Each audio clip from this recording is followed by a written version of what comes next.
Hey guys, Kyle here. So, just before the show starts, I wanted to mention our Patreon.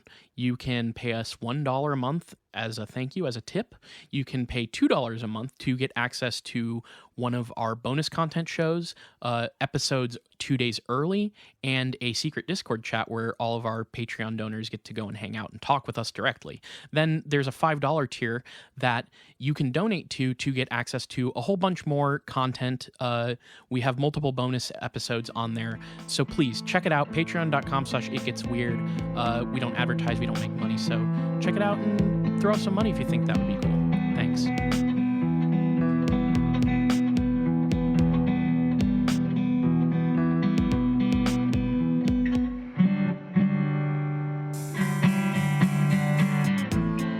Welcome to It Gets Weird, our comedy show where we explore the unusual, the unbelievable, and the unexplained to try to make your world a little weirder. I'm Nile.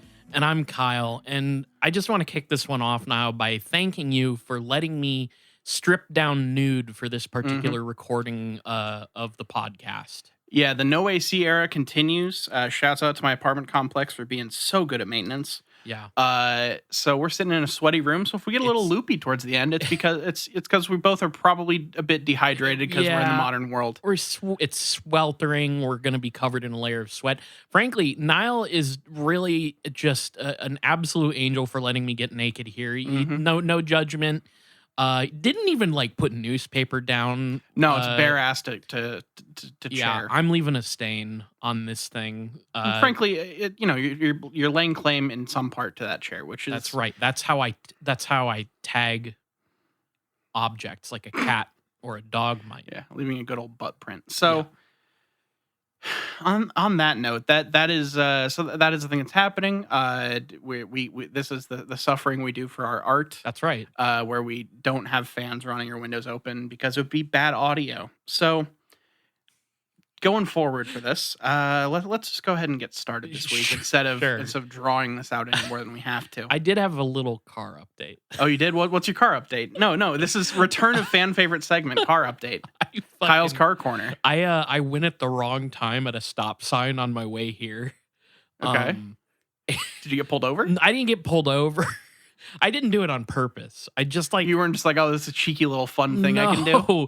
But I realized like in the middle of doing it, right? Mm-hmm. And so the lady that I sort of cut off in doing so, I made eye contact with her in her car as I drove by, and she gave me the biggest grin and the widest.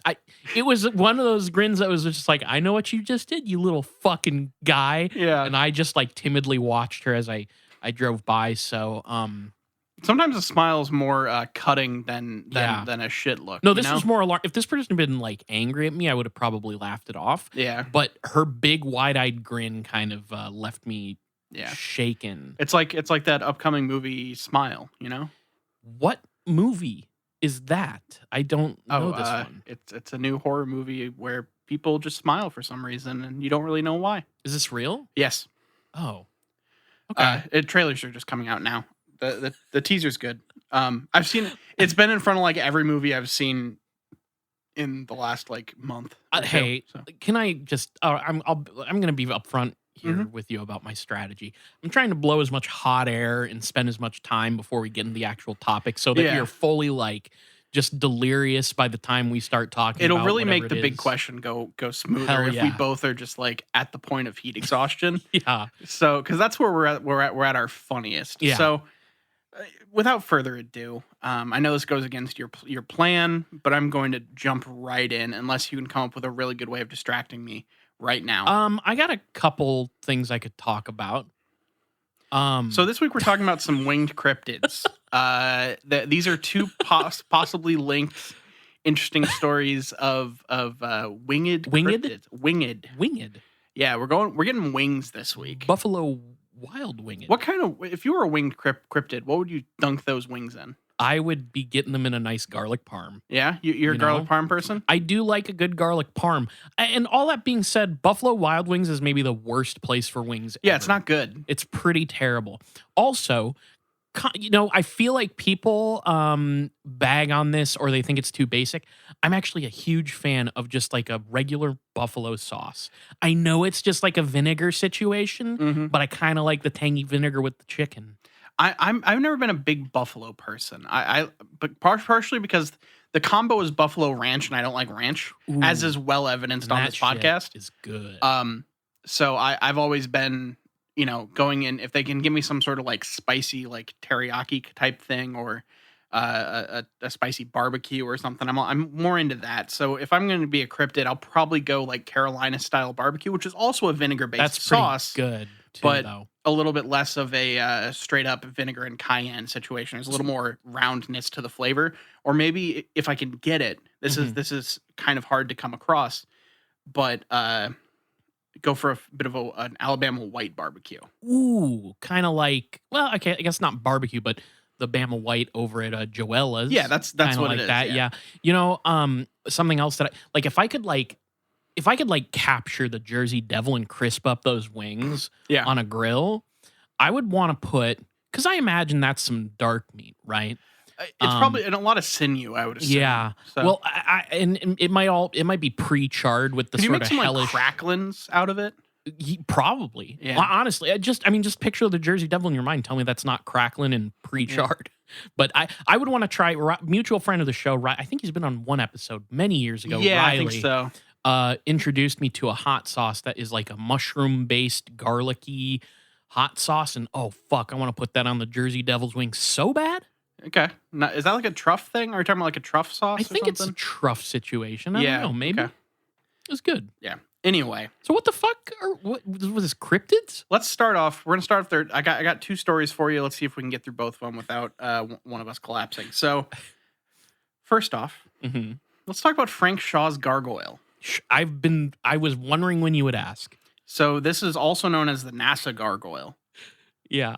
Do you actually know what this is, or no? Okay. It just triggered something in my mind. Completely contextless meme between me and a couple friends. Oh, okay.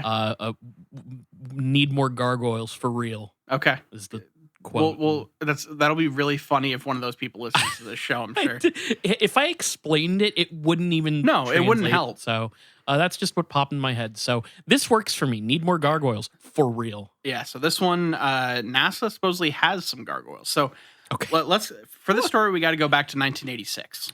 Naturally. Where a NASA employee named Frank Shaw, he's a NASA archivist at Houston's Johnson Space Center.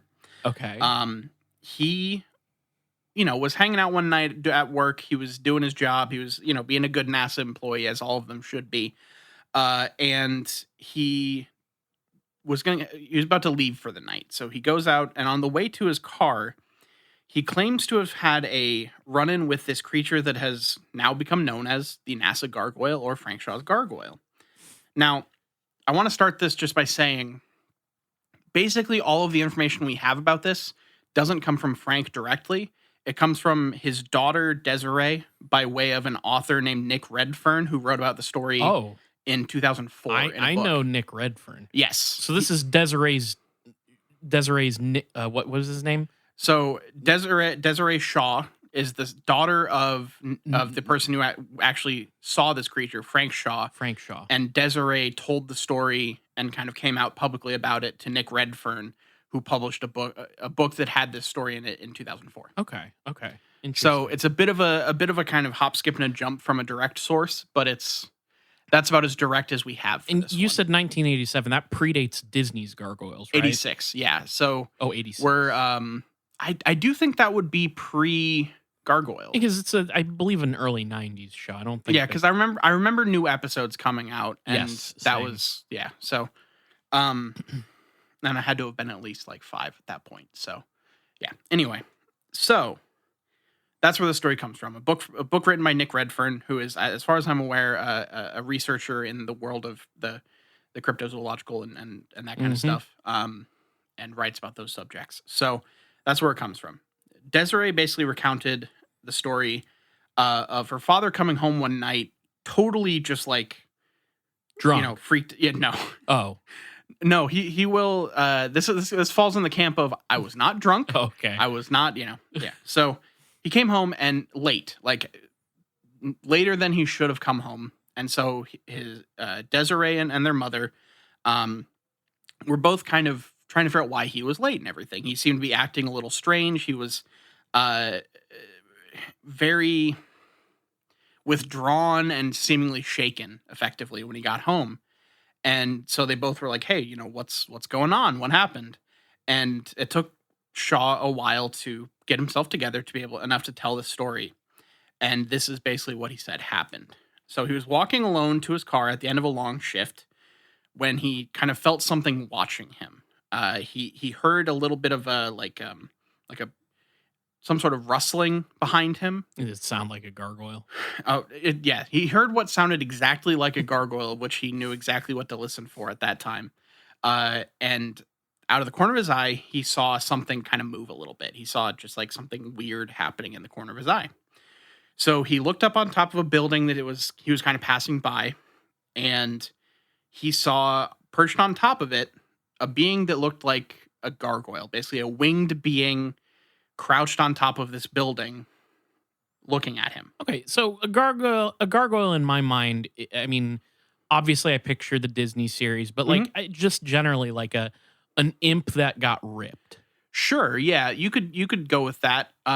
That's not a terrible, that's not bad. Yeah. Thank you.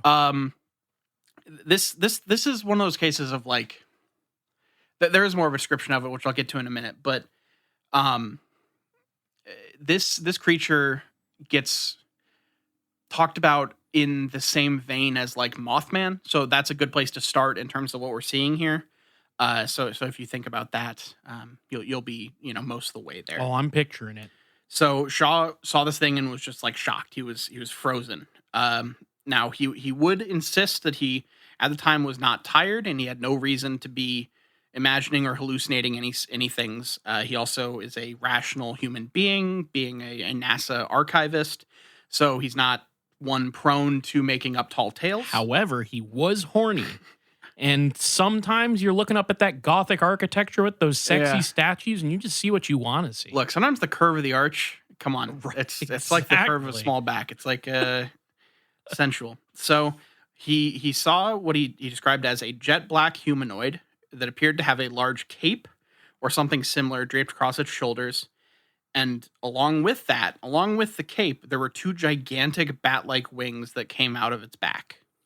Now, that seems like it's going to be a little bit of a tangled up mess. A little bit of a hat on a hat situation. Yeah. Both cape and wings. And yeah, like you said, it's going to get all tangled up. Yeah. How does it fly and keep the cape from getting tangled with the wings and the wings from getting tangled with the cape and all that stuff? It's a problem. We don't know. It's a classic gargoyle problem. But hey, it's a sacrifice you make for fashion, well, the problem is gargoyles are actually born with a cape attached to them. So they kind of got to make do. And do most of them shed this cape, or do they all keep them? It really depends. Okay. Some gargoyles keep them. Some gargoyles have a second row of capes come in, and some actually shed. Just cape. Wearing two capes. Yeah. Yeah. Okay. Yeah.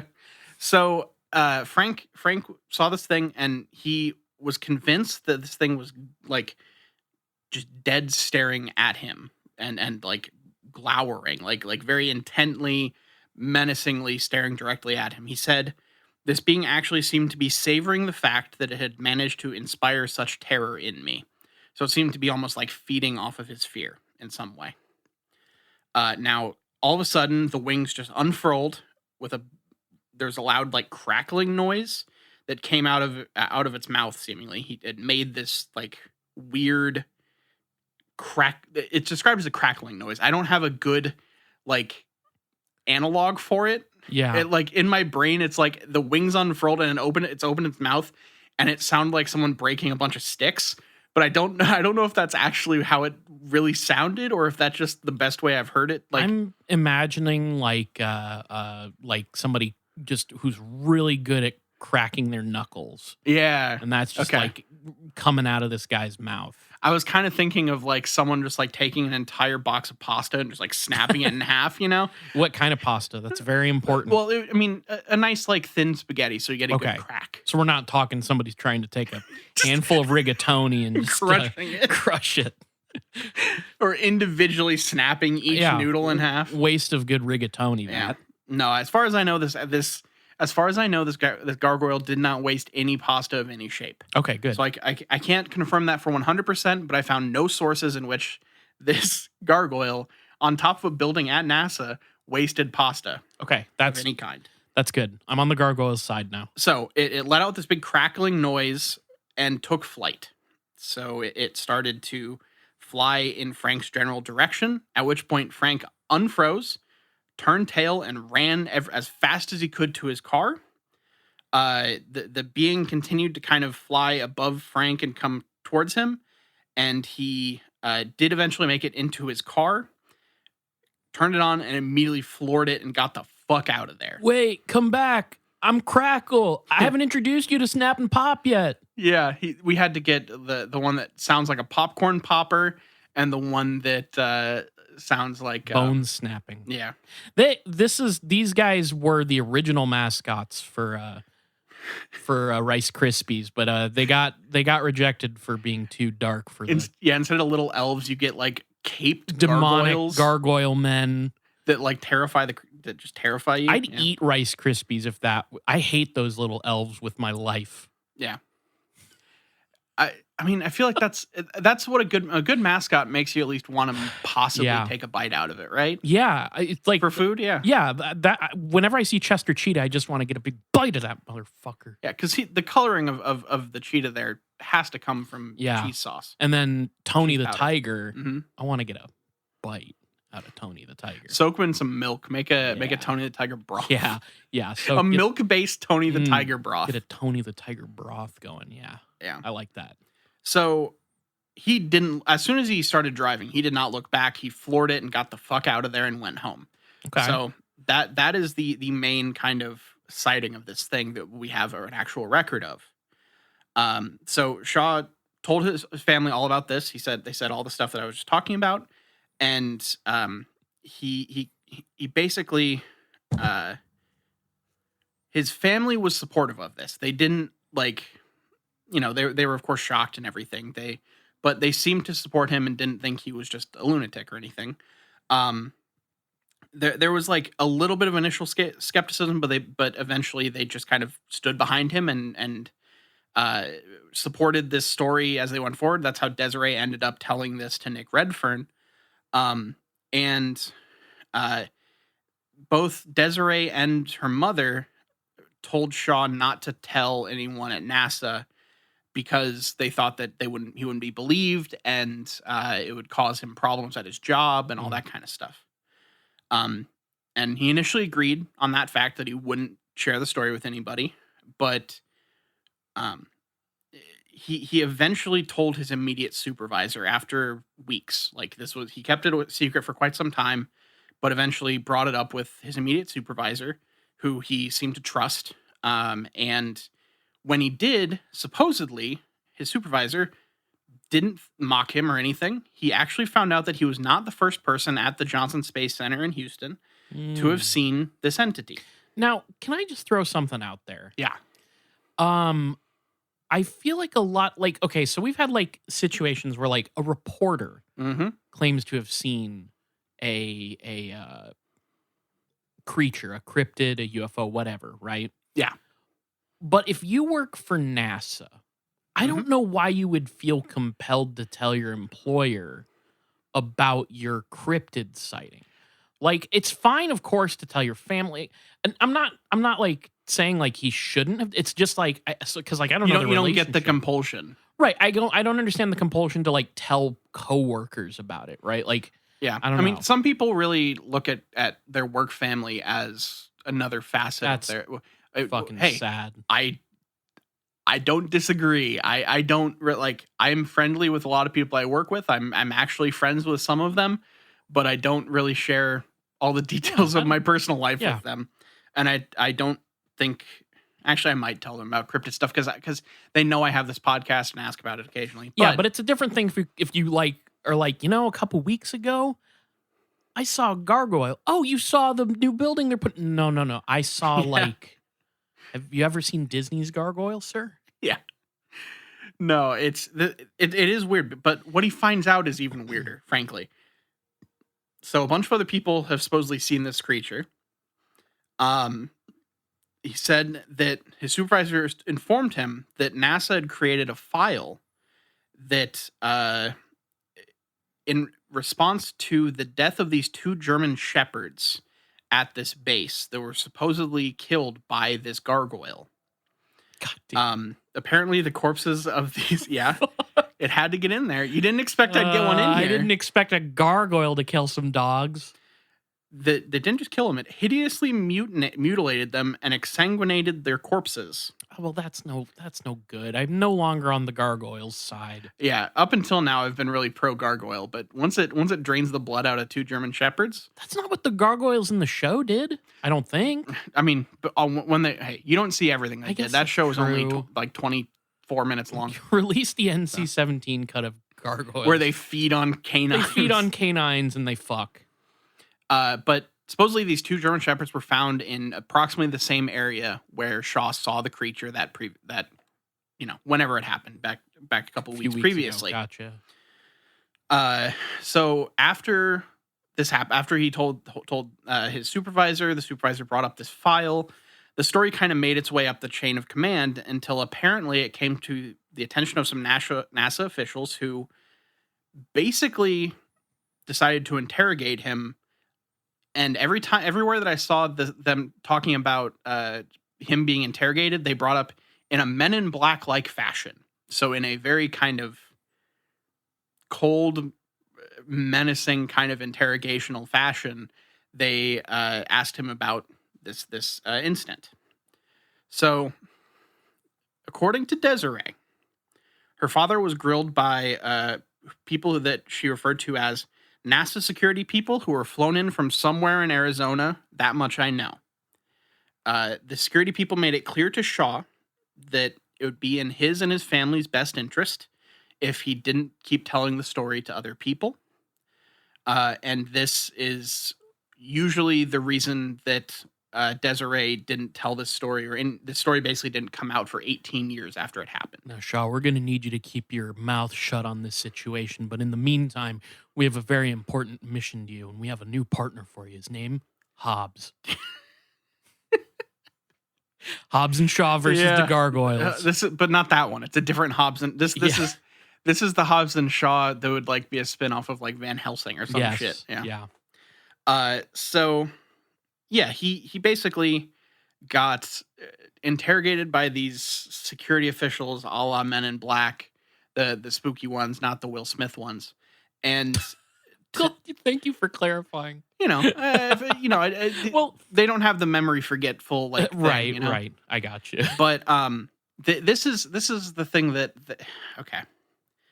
Here's the part that I have trouble with, because supposedly this file containing all of these things, all of the stories and reports of this thing, dozens of employees have supposedly seen this creature.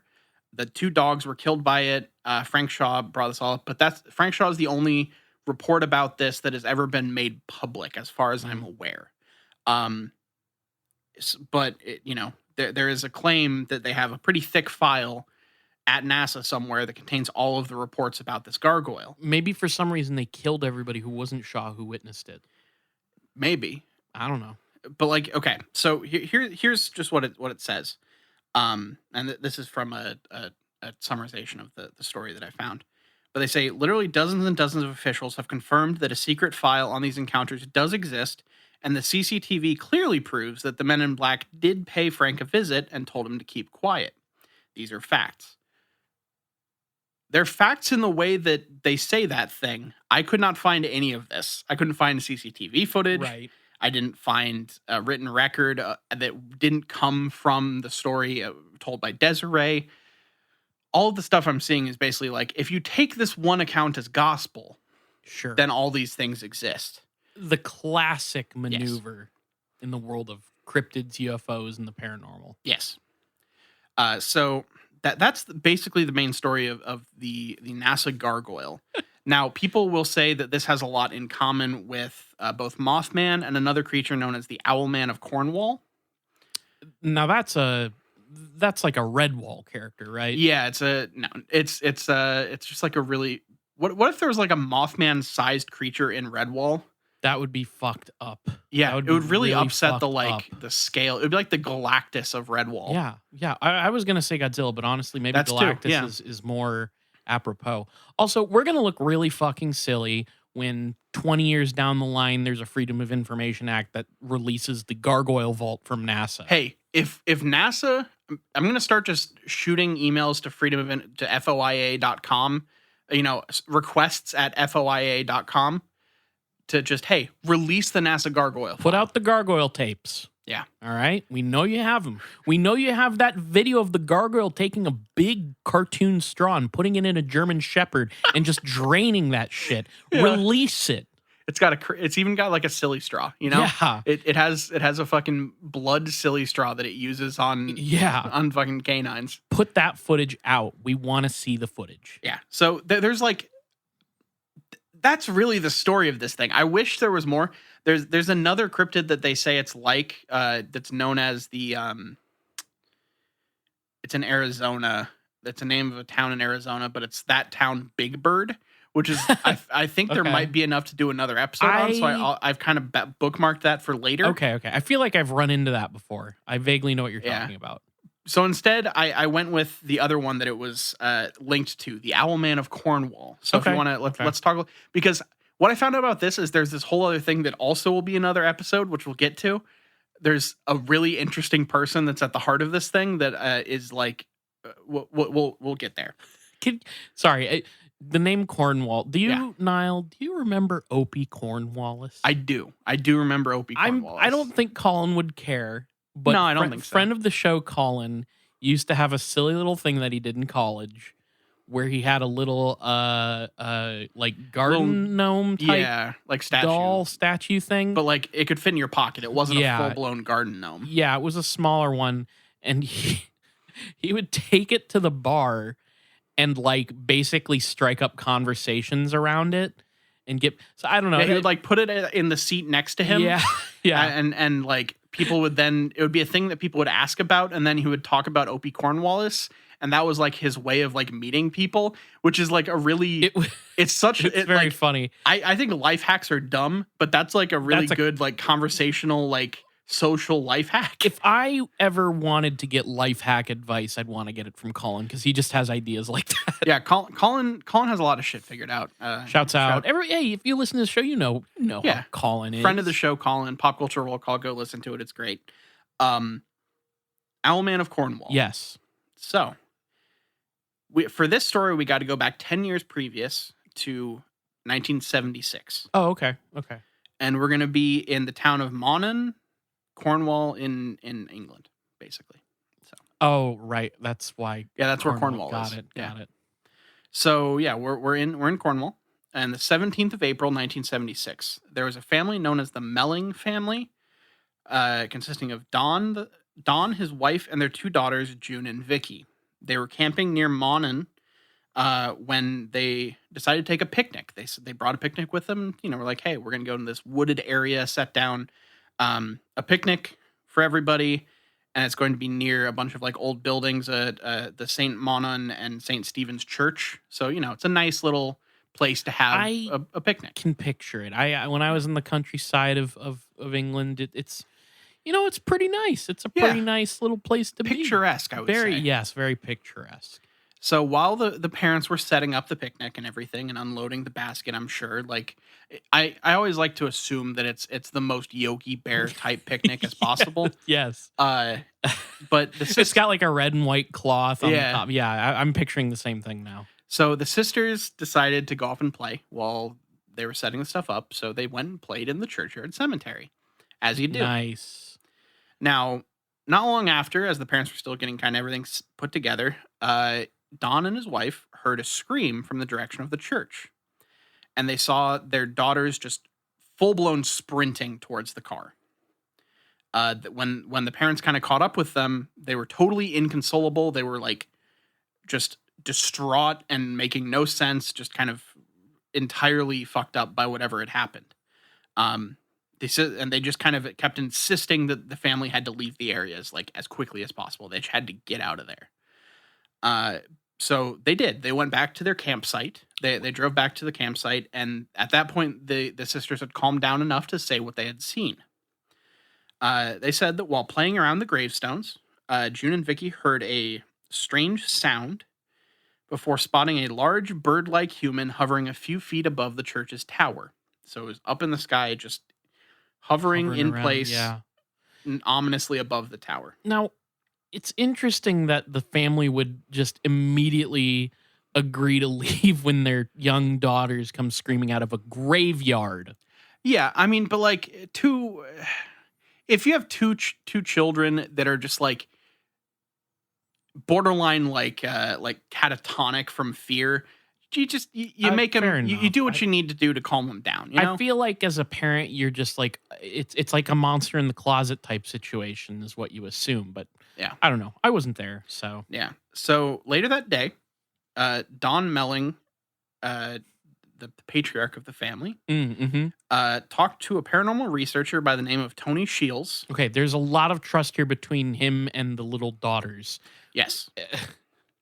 But he basically saw this man out at the Penryn Steam Fair because Shields was a kind of known entity around the area for being someone responsible for a lot of the quote unquote paranormal happenings in the area. He was kind of a local fixture as kind of a weird guy, big into, and by that I mean I think he was actually part of a Fortean type organization. I gotcha. So that's the kind of person we're dealing with into here. Phenomena. Yes. So he basically went up to Don, or Don went up to Shields basically to say, hey, why did you pull a prank on my children? That's why he went and talked to this guy. Hey, Don, what's going on? Yeah. So Shields, of course, pled entirely innocent. He was saying, it wasn't me. What are you talking about? I don't know what you're talking about. And he asked if he could speak to the girls. So he sat down and talked with June and Vicky about what they had seen. Sorry, they didn't actually meet up. He wanted to meet up with them and talk to them, but Don refused that happening because his daughters were still shaken up by what was happening. So he gave them instead, he gave Shields a drawing that June had made of the Birdman that they had seen. So this drawing was reproduced in the Fortean Times and in a report by Shields on the sighting. So here is the Monin Birdman sketch. Oh, okay. So can I tell you my immediate thought on that? The wings look like they were made, like they look artificial.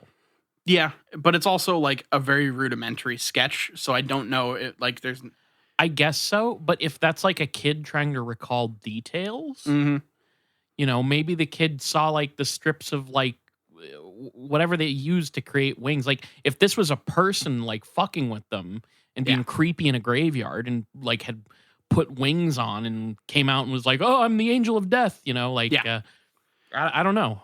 That would totally make some sense, and we can just put a pin in that for later. Okay.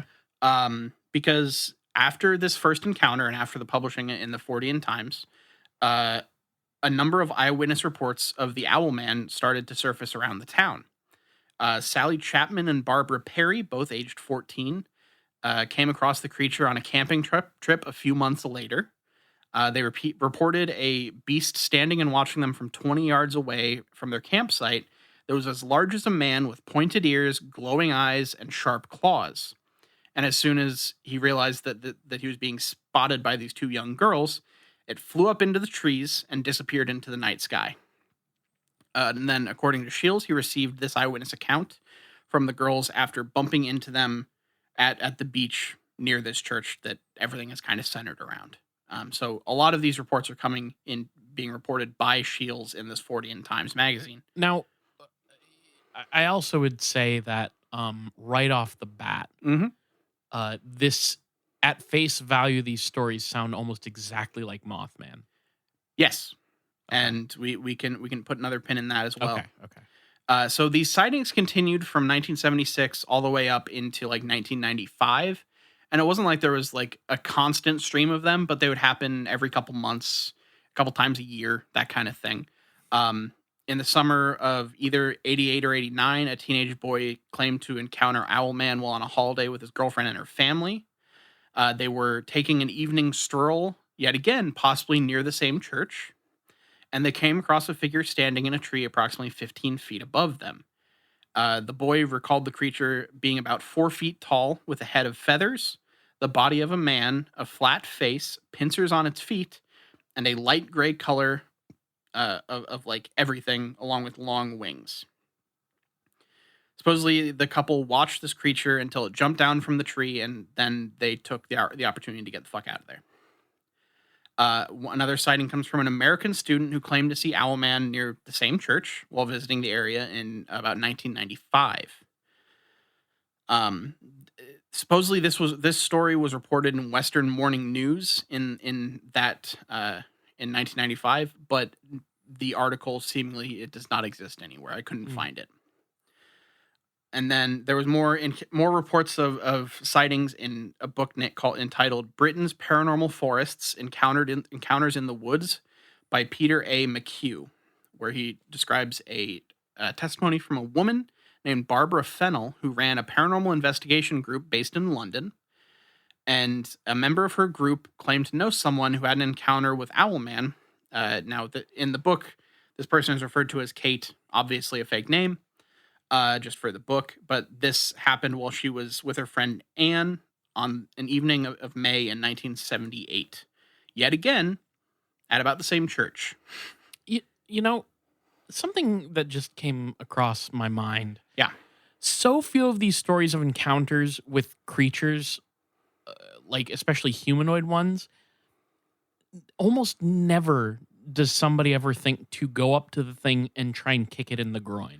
It is, yeah, no one takes the tactic of like, could I just go up and hit this thing in whatever genitalia it may have? Yeah, well, and if this is like some weirdo guy just like dressing up and being weird, you just like run up, kick him in the nuts, you know? Yeah, I mean, that would be pretty effective. Now, a lot of these things are like up in the air or up in trees, so you would have to maybe you can get deploy like a slingshot kind of thing. You know, maybe there's some option for a projectile to the balls. Yeah, you could definitely try something. Mm-hmm. Somebody should. Yeah. Hey, try it out. If you ever see a winged cryptid that you think might just be a dude in a suit, shoot it with your slingshot that you have on you, or just kick it in the groin. Seriously. Give it a shot. Let us know what happens. Email us at itgetsweirdpodcast@gmail.com. Yeah, let us know. So this is the account from Peter A. McHugh's Britain's Paranormal Forests of this sighting. Basically, they saw this creature at the church. He said, "I looked back and saw a huge Birdman-like creature starting to fly towards the farm. It was sort of rising after taking off. It seemed about 4 feet long and had a pointy beak and huge eyes.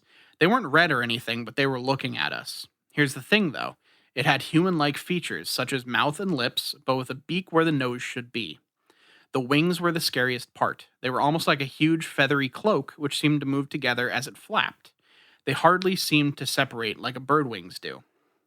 Even to this day, I've never seen anything so bizarre as that." It's pretty weird. Yeah, it doesn't. So, like, the fact that they're specifically calling out that it doesn't work in the way a bird's wings work is a thing that I think differentiates us a little bit. I don't know exactly what that means. Like, it seems to be basically the wings are like one piece, effectively, like a cloak or cape. And it's like they're moving together as opposed to independently of each other, maybe. That's the best way that I've been able to like try to grok what the fuck is they're saying here, because it is kind of hard to imagine.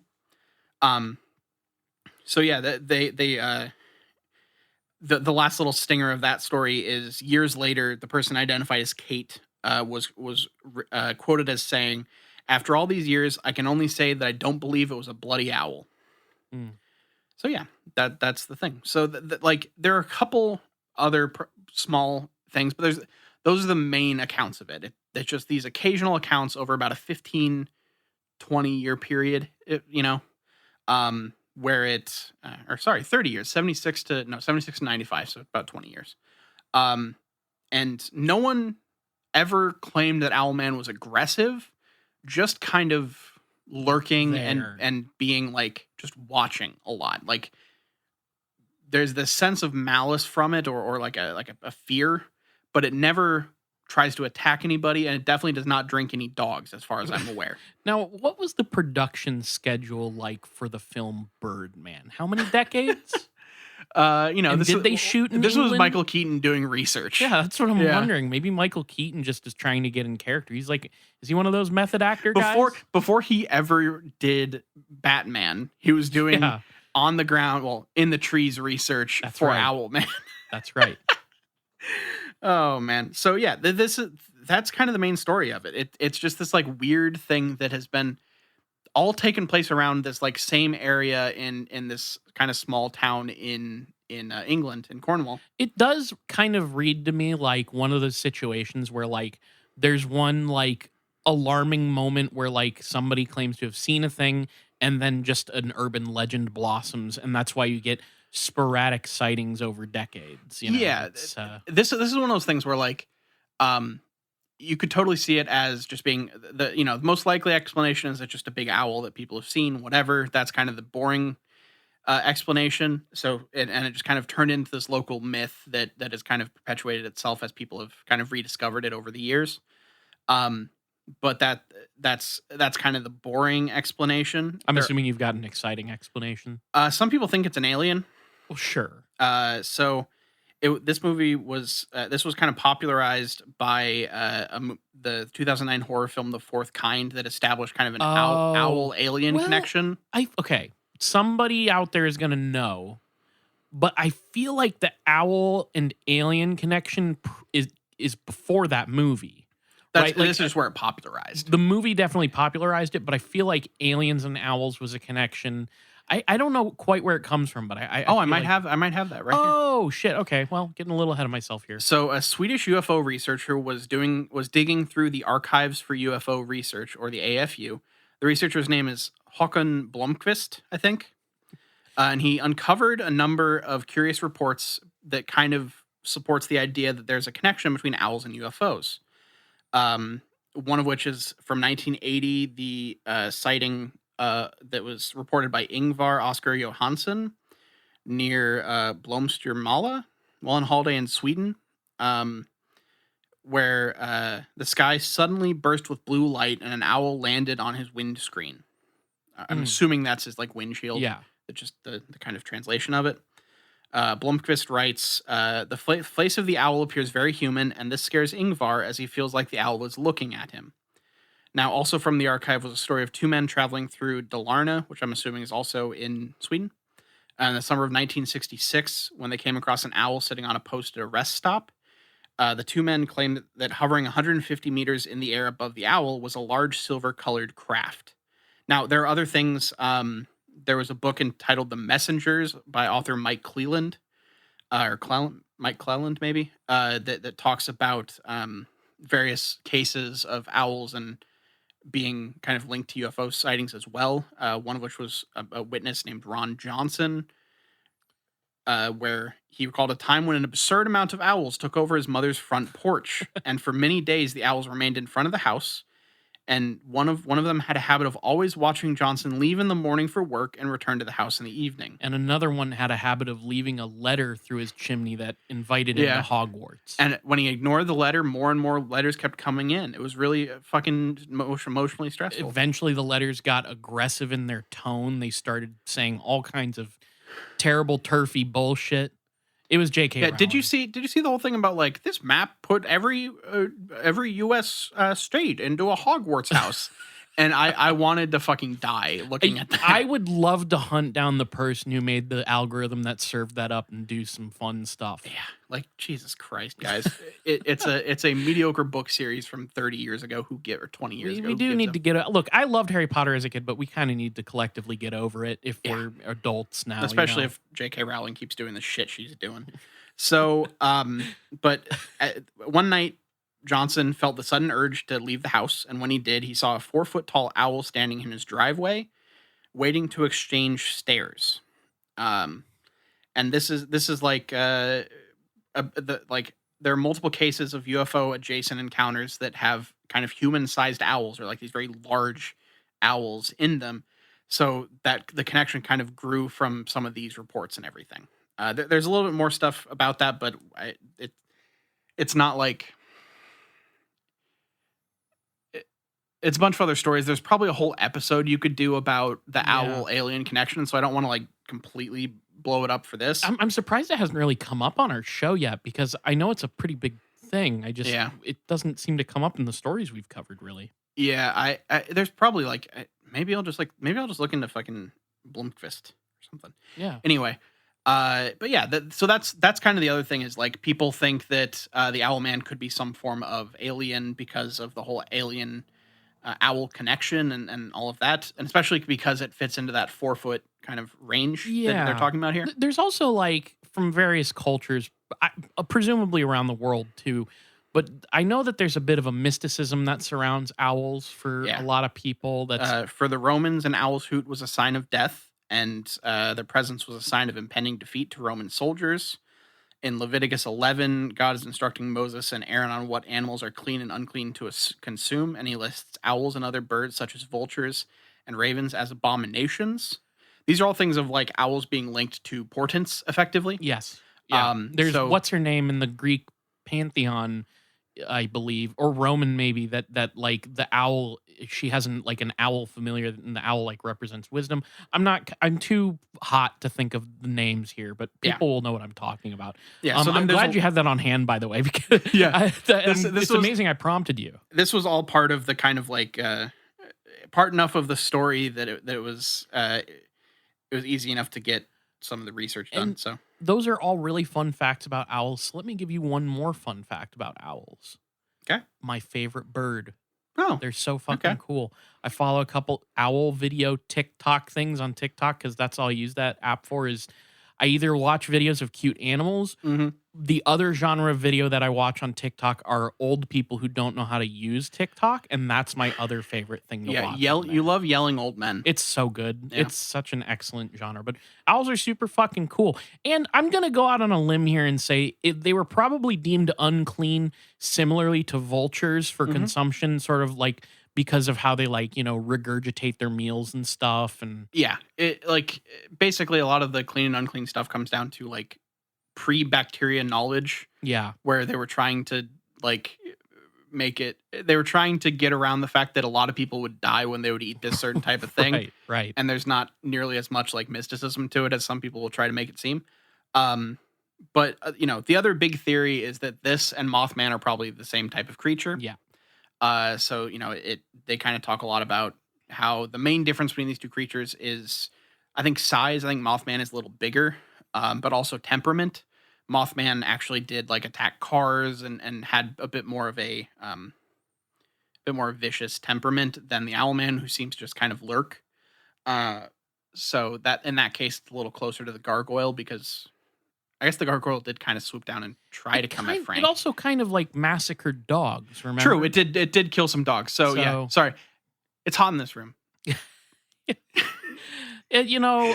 We're just so used to dog death on this show that it barely can't be helped. It barely moves the needle. Barely anymore, registers. It's like this weekend when I watched Videodrome after watching Ichi the Killer, and when I was describing describing movies to Jules, I was like, yeah, Videodrome's like not that fucked up or anything. Like it's, and then I was like, oh wait, no, there is like a whole thing with like him like almost like fingering his like stomach vagina with a gun. Yeah. And I was like, oh, so okay, yeah, no, my threshold is just entirely off. On another.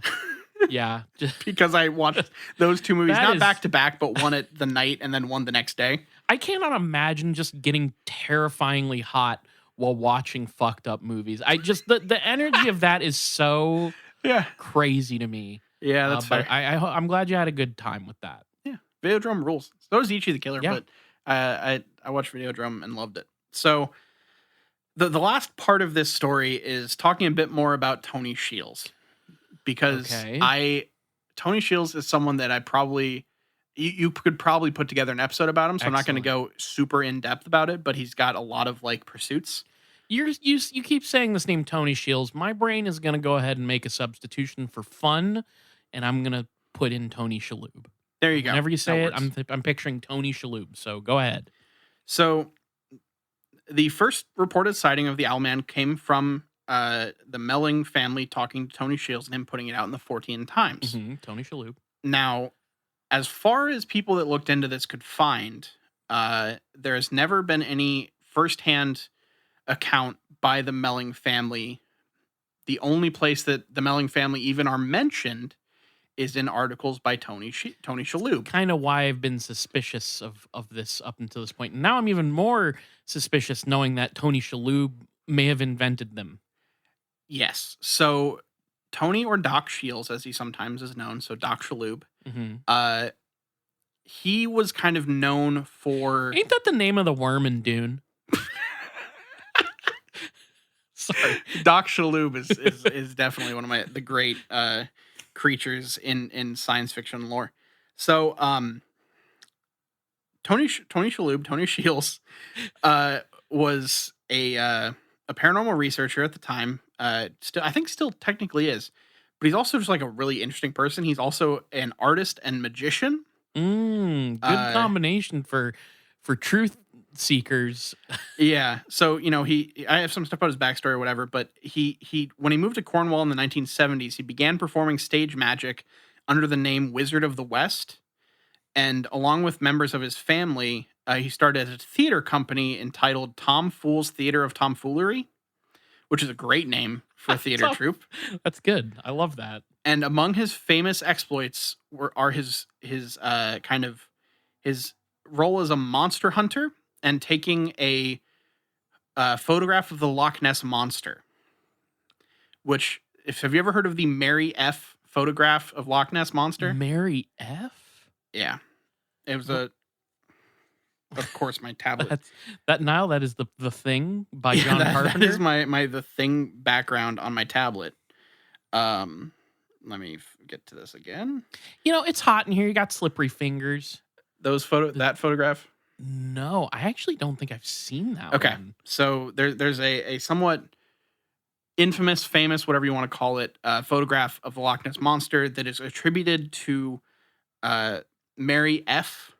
from Morgar, I think. Sorry. And that's in Middle Earth, yes? Yes. So it was supposedly taken in February of 1976 from around Rosamullion Head near Falmouth. We're going to go with that. So this is a thing that was attributed to him in a magazine, or attributed to Mary F., and actually was just a hoax photograph taken by Tony Shields. Oh, Tony. Shields is first and foremost an artist, practicing what he refers to as surrealchemy, which is a play on the art movement surrealism. So his thing that he did that I really wanted, we could do a whole episode on this, was he had basically he would do art projects where he would basically try to summon mystical creatures. Mm-hmm. And so it's not confirmed, but because he was the first person to report it, he also does just do like paranormal research and is part of like the Fortean Society and stuff. So he has an interest in these things outside of just his surrealchemy projects. Sure. But because he is the first kind of reference point for this thing, it's very much tied to him and could very well have been one of his projects. Yeah. Yes. Mm-hmm. So yeah, he tried. There will be an episode on Tony Shields. He seems like a wildly interesting human being that I want to do more research on. But yeah, so the prevailing theory of this whole thing is this started over 10 years after, or around 10 years after the first sighting of Mothman. So by that time, someone like Tony Shields, who is in that kind of community of in the researching of the weird, effectively, would have heard about it. He would have been aware of the Mothman, and so there are people that believe that Tony Shields set this all up as a hoax and an art project inspired by Mothman, but in Cornwall. Okay. And the last little note that I'm going to tie in is that Shields, in an interview with Art Cornwall, which is like a local like art magazine, Shields refers to himself as a charlatan, and a mountebank, which I think is just like this guy seems like a really interesting human being that I want to. Hey, there will be an episode. Tony Shields, come on, it gets weird. I think he's still alive. I think cool. I think he's still like. I think he still has like a theater troupe and does art installations and a bunch of weird. He, at least as of like last I saw, some like the last article I was reading, I think was from like 2016 or something. But yeah, he seems like a very, very interesting human being that is very into things that I'm into. So I'm going to end up doing an episode on him, and we're going to get him on the show. But he's very into like this art project by way of like magic. Like it's one of those things that like to the art community, he's an artist. To other people involved in these kinds of things, he's an artist that's a magician and like a, there's that whole kind of thing of it being kind of a belief system. He seems so interesting. So anyway, that'll be a whole other episode, but those are some winged cryptids that I wanted to talk about. And I think it's time for a big question. The Owlman of Cornwall. The Cornman of Owlwall. The Cornman of Owlwall would be a very interesting. Yeah. Not enough vegetable-based cryptids. Are there any? None that I can think of. Yeah, I don't know. You could kind of think of what are the pair of walking jeans? Oh crap. Fresno Nightcrawlers. There we go. Kind of like two celery sticks. So like if you're gonna two green onion stalks, just kind of. Yeah. If you're gonna cook up the Jersey Devil's tasty sinewy wings and put some sauce on it, you could maybe snap the Fresno Nightcrawlers in half for celery. I think the Fresno Nightcrawlers would be part of your cryptid trinity. Like how the normal trinity is like celery, carrots, onion. Yeah. The Fresno Nightcrawlers would be one of the cryptid trinity. What's the guy who the carrots situation is going to be the alien that like basically looked like the Michelin Man, but he had lobster claw hands. Yeah. And a weird you can chop him up. Sandown? No, not the Sandown. No, not the Sandown. The other. Clown. This was Although an older. Maybe thing. If you chopped up the Sandown clown, he'd have some sort of fun sweet meats inside of him. Who knows? Yeah. I forget what that Michelin Man looking motherfucker was. I'm not going to remember because I'm practically melting. But people out there probably know what I'm talking about. So let's do the actual big question here. Yeah. And then we can get out of here. So if you could use one cryptid to establish your artistic career through some elaborate kind of hoax, what cryptid would it be and what kind of art would you make with it? Oh, man. I thought you were going to actually ask me about like the cryptid stew we were kind of if you would rather just like fit no because like you could have it caked by the pancake bakers, like those little aliens that were described as looking Italian, which I think is still one of my favorite things I've ever read in doing research for this podcast. No, but an art project themed around like a cryptid? If you were doing Surrey Alchemy, if you were doing like kind of hoaxy art project stuff about cryptids that people would actually maybe believe. Oh man, I mean, I really want to. I think the most aesthetic, I would want to be around the most aesthetically striking one. Mm-hmm. And I realize that the definition is a little hazy because some will say alien, some will say cryptid. Mm-hmm. I got to go with the Flatwoods Monster. Fair. I mean, Japan's already kind of figured out a thing with the Flatwoods Monster, and you got a lot of people on like Etsy making cool stuff. Yeah, but if you're trying to hoax But if I'm trying to hoax people, I'm going to like, I don't know. I'm going to have to think about that. Let me just go ahead because I've got I can set the stage here a little bit because I think I would want to mess around with some hide behinds. Okay. Because I think that you could do a lot of things in forests and like even you could even bring hide behinds to the city because they can hide behind anything. So you could make this like kind of basically what I'm trying. It's gonna be a commentary on the police state, because you're gonna feel like you're being watched everywhere you go from these hide behinds, but it's actually just like a commentary on the CCTV practices of Britain, Yeah. And how you're always on camera anywhere you go in a major city. So if you bring hide behinds into the city, I think you could easily do this thing where you're effectively making someone feel like they're being watched at all times and seeing That's true. little bits of a creature behind objects that would not hide a creature. Not typically able to hide Yeah. something. Yeah. Okay.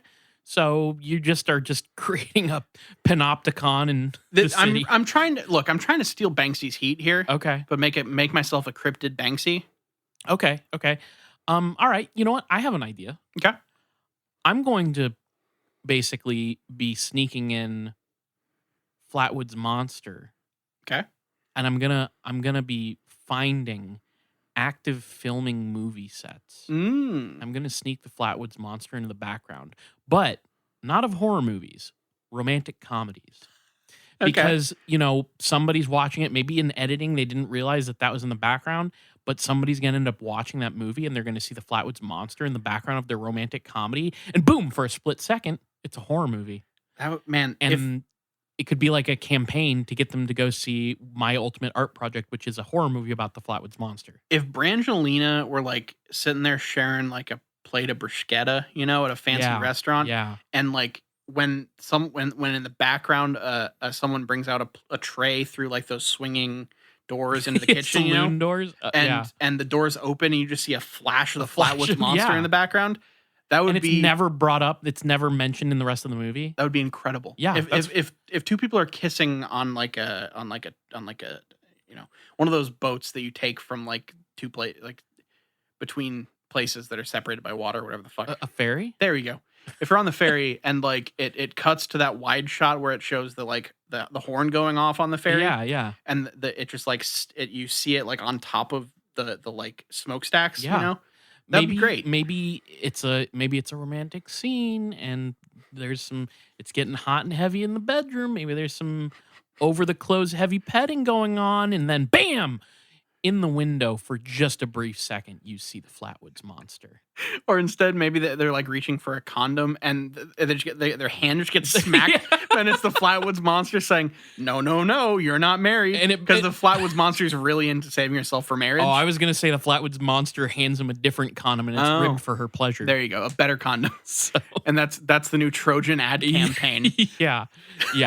This is ultimately my artistic goal is to get picked up for condom ad campaigns. Hey, eventually all art gets turned into commerce. It is an unassailable part of our society. So sure, you may be starting out with the intention of making this horror movie, but eventually you will just be subsumed into the condom ad campaigns. That's what Andy Warhol was talking about. Oh my God. It just clicked with me. I've been wondering this whole time. Sometimes art takes a while to hit you, and sometimes it's going to hit you where the good Lord split you. So... On that note, let's go ahead and wrap this up. Let's take care of some business. Yeah. If you want to find more of our show, maybe some less sweaty episodes on our part at least, which I think... Maybe you like the sweaty episode. Maybe that's a thing for people. I don't think I want to do this for that long. I'm hoping it doesn't last forever. For your sake, I hope it does not last much You can follow on Twitter at IGW Podcast. You can follow us on Facebook.com/ItGetsWeirdPodcast. And we're on all your favorite podcatchers, from Stitcher to Google Play to Apple Podcasts to Spotify. If you listen to podcasts somewhere, look up It Gets Weird and we're probably there. Email us at itgetsweirdpodcast@gmail.com. We'll talk about your emails on the show. We will.